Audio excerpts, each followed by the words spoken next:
Hello guys, good day, and for our video today ay mag-update tayo ng ating mga propagation. So early this year, I think around January 1st talaga, first day of the year ay nag-propagate tayo ng ating giant na variegated bilite, at ngayon ay i-check natin kung ano na yung status ng ating mother plant. So dito tayo sa ating outdoor na setup guys, kasi dito din nakalagay yung ating mga variegated bilites. And here it is. Upon checking natin guys, around after 47 days to be exact guys, kasi January 1 natin yun na propagate. So ngayon nag-produce na po ito ng napakagandang baby, and upon checking din dito, dalawang dahon na yung ating baby with very beautiful na marble variegation. So andito na siya ngayon, and in fact ang ganda na ng kanyang ugat guys, and I think actually pwede na natin siyang i-cut.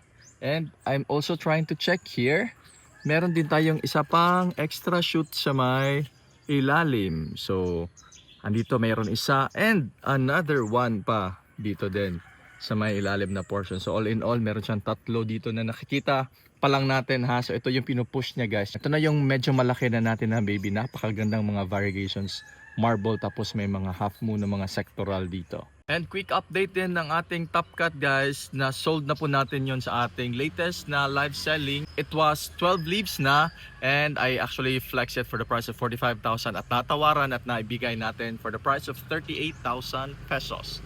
So right beside our variegated bilite guys, meron tayong another bilite, but this is our black bilite.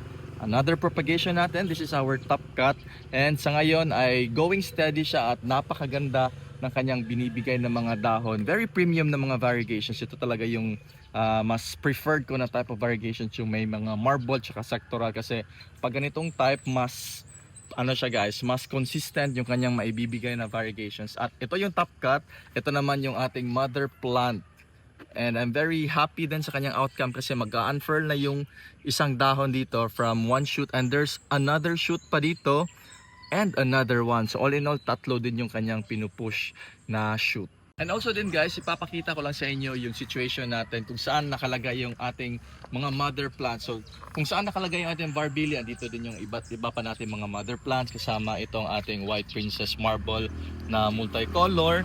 Yan, napakaganda. Ito mother plant ito guys, at dito tayo naka-harvest. Meron din dito isa pang mother plant ng ating white princess, another black bilite natin na mother plant. Meron tayo ditong minarum, and itong other mother plant naman ng ating minarum, makikita natin sa labas, Burley March Snow, and so many other mother plants. And some propagations ay dito na rin natin nilagay para makapag-adjust na sila sa outdoor setup.